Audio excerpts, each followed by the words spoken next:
for me, nothing speaks to that transformation more than a couple of stories I learned.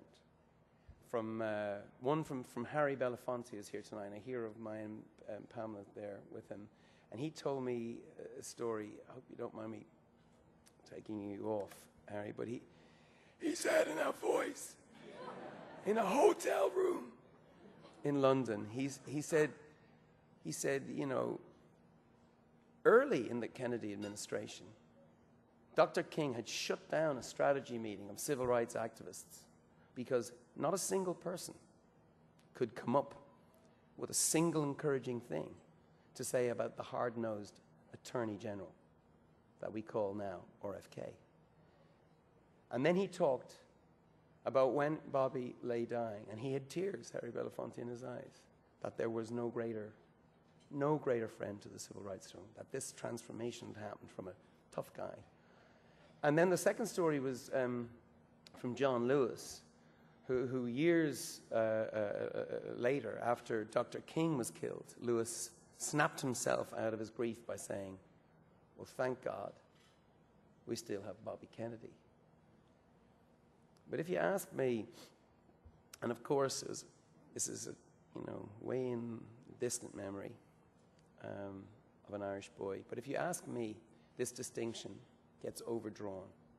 I just don't believe that Bobby in 1963 was transformed from an Irish scrapper to an Irish romantic.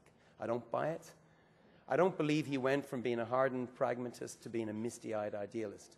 The truth is, he'd always been both, and always remained both. And he never saw a contradiction between the two.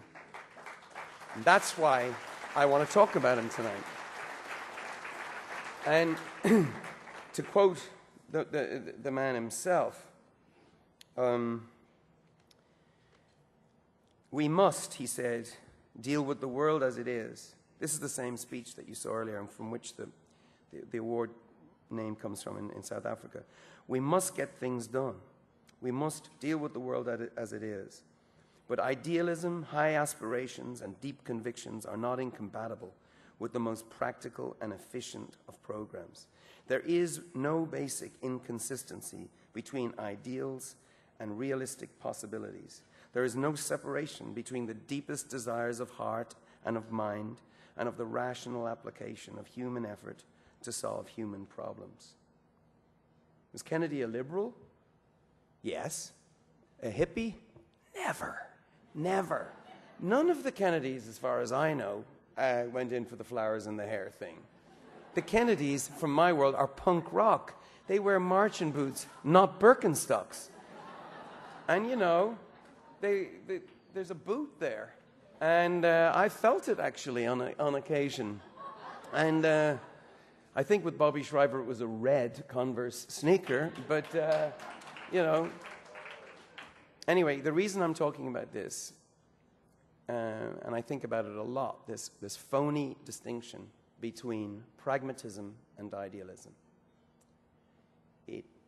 It's really central to what we do in One and Red. People who call themselves pragmatists tend to think idealism is a joke. They think idealists have got their heads in the clouds, or worse, up their arse. Meanwhile, idealists think pragmatism, they think of that as an expletive, a dirty word, like compromise or surrender. Activists like storming the barricades, not cutting deals. It sullies the reputation, like when rock stars hang out with politicians. Ask my band. It kills the street cred, whatever that was. And the bands get very cross. But there's one thing that says to me that this is all nonsense, this divide. And that one thing is Robert Kennedy. Because Bobby, not to mention Teddy and Eunice and the rest of the family, Kerry, managed to do both credibly, successfully. They stormed the barricades and they cut the deal in the back room.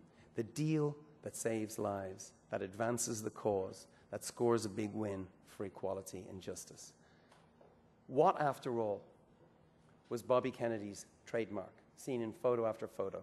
Was it the windswept hair? No, that was Jack.